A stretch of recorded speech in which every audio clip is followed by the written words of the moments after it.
Now, it may not look like it, but folks have gotten together and done a lot of work here to clean things up. Duke Energy is here. They're close to getting the power turned back on. A lot of the debris that was in the road is now off and out of the way, but there's still a lot of work to do here before this neighborhood gets back to normal. Neighbors say the storm came on fast and it was furious.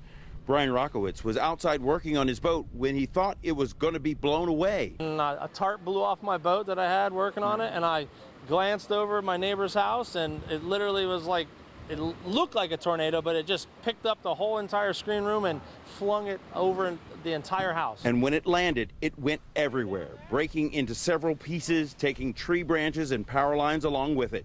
Neighbors say the storm only lasted for about 5 minutes. But it's going to take them a lot longer than that to clean up what it left behind. Now, the best news to come out of all of this is that no one was injured during the storm, so cleaning up all this mess will be a blessing. On scene in Madeira Beach, Trevor Pettiford, Spectrum Bay News 9. It was just a couple of weeks ago that a kayaker right out in these waters underneath the bridge lost his life due in part to the fact that he did not wear a life vest. And marine officials say that's simply an unnecessary risk that anyone should take. Being out on the water is part of living in the Bay Area, but life on the water can be dangerous. We are the boating capital of the world. Florida also leads the nation with nearly 1 million registered vessels, which unfortunately means FWC is responding to far too many tragic boating accidents that could have been prevented. This year, National Boating Safety Week kicks off in the shadow of tragedies on the water in our area. Last month, a 3-year-old boy drowned near Sneed Island when the kayak he was in overturned. Less than a week later, 32-year-old Dominic Johnson drowned under the Gandy Bridge when his kayak overturned.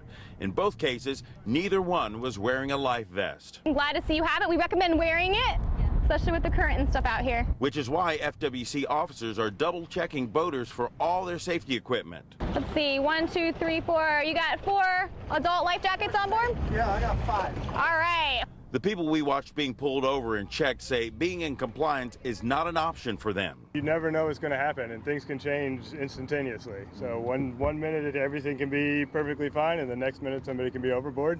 So you got to have to be ready for all that. For 13 people who were on board a boat in Pasco County that started taking on water last month, luck played a part in saving all their lives since none of them were wearing a life vest. It's serviceable, it's in the green, perfect. Captain Sergio Atana says some common sense may make a difference on the water. You better have the right equipment, you better be ready, and you just don't go out when a small craft advisory. You got to be crazy. Now, it's important to point out that any child under the age of 6 must wear a life vest out on the waters if that vessel is 26 feet or smaller. As for everyone else, it simply is a good idea. On scene in St. Petersburg, Trevor Pettiford, Spectrum Bay News 9. The number one question everyone is asking here is why? Why this had to happen?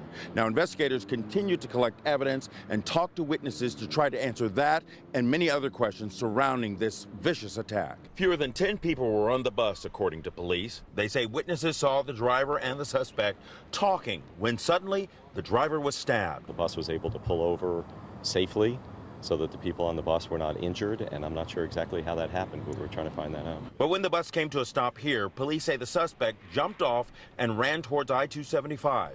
Police say it wasn't easy catching up with him. We were able to approach that person.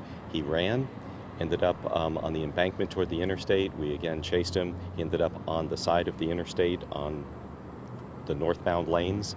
At that point, we were able to apprehend him. Meanwhile, Hart officials are trying to make sense of a senseless attack on one of their longtime drivers. He had a long tenure here. He had been with our organization, and it's just been a tragic day for all of us here. We understand the suspect that they've arrested has been charged with resisting arrest, but as this case unfolds, more charges may follow.